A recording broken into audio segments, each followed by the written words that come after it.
रामटेक तालुक्यातील काचुरवाही येथे असलेल्या परमात्मा एक आश्रमात दानपेटी चोरीची घटना समोर आली असून अज्ञात चोरट्यांनी 10 ते 12 हजार रुपयांचा ऐवज लंपास केल्याने परिसरात खळबळ उडाली आहे।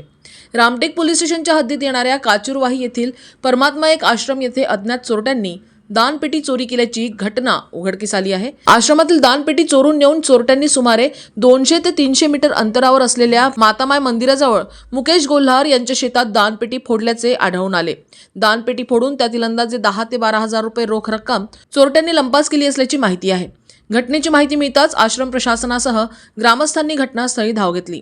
या घटनेबाबत परमात्मा एक आश्रम संस्थेचे अध्यक्ष अंकुश गोल्हार आणि सचिव राकेश मोहनकर यांनी माहिती देत सांगितले की अज्ञात चोरट्यांविरोधात तक्रार दाखल करण्याची प्रक्रिया सुरू आहे।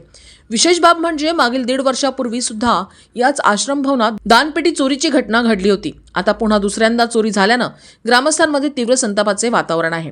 धार्मिक स्थळांची सुरक्षा धोक्यात असल्याचा प्रश्न उपस्थित होत असून पोलिसांनी तात्काळ चोरट्यांचा शोध घ्यावा अशी मागणी नागरिकांकडून केली जात आहे। दरम्यान या प्रकरणाचा पुढील तपास रामटेक पोलीस करत असून परिसरातील सीसीटीव्ही फुटेज तपासण्याची शक्यता आहे। माझे नाव राकेश गोविंद मोहनकर आहे, राहणार काचुरवाही। मी या संस्थेचे सचिव आहे। आज सकाळी आम्ही जेव्हा भवन खोलला तेव्हा आमच्या लक्षात आलं की आमची दानपेटी इथून चोरट्यांनी लपास केली आहे। तरी आम्ही दानपेटी पडताळणी केल्यानंतर 200 ते 300 मीटरवर आमची दानपेटी मुकेशजी गोल्हार यांच्या वावरामध्ये भेटली आणि ते खाली आढळून आली।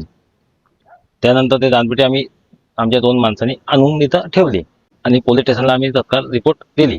त्यानंतर त्याच्यामध्ये 12-13 हजार असे जवळपास काही पैसे होते। मागच्या वेळेस अशी घटना झाली होती तेव्हा पोलीस प्रशासनाने काही कारवाई केली नाही आणि ते स्टॉप आहे। दुसरा वेळ आहे, आता त्यांनी चांगली कारवाई करून चोरट्यांना पकडण्यात यावा ही विनंती आहे।